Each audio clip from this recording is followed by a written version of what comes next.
استلام موجود، نقله في الطرف الايسر، عرضيه قادمه، راسيه حاضره، جول.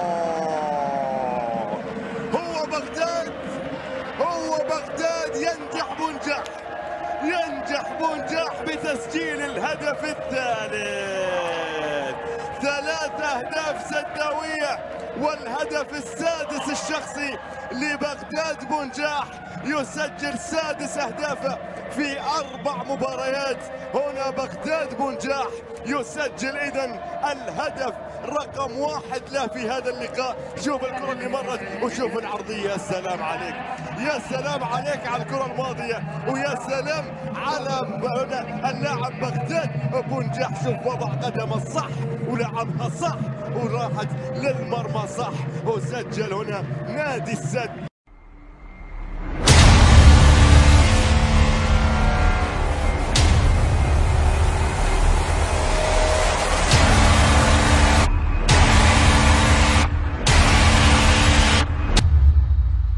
الأول هدف سجل في الدقيقة 44 عن طريق بغداد بونجاح، اللاعب الذي كان يعاني من انزعاجات في بداية الشوط، ولكن هذا الشيء لم يقف. استلام موجود، نقله في الطرف الايسر، عرضيه قادمه، راسيه حاضره، جول.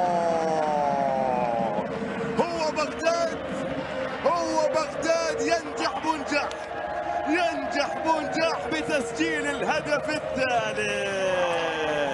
3 أهداف سداوية والهدف السادس الشخصي لبغداد بونجاح، يسجل سادس أهدافه في 4 مباريات. هنا بغداد بونجاح يسجل إذن الهدف رقم 1 له في هذا اللقاء. شوف الكرة اللي مرت وشوف العرضية، يا سلام عليك، يا سلام عليك على الكرة الماضية، ويا سلام على اللاعب بغداد بونجاح. شوف وضع قدمه صح ولعبها صح وراحت للمرمى صح، وسجل هنا نادي السد.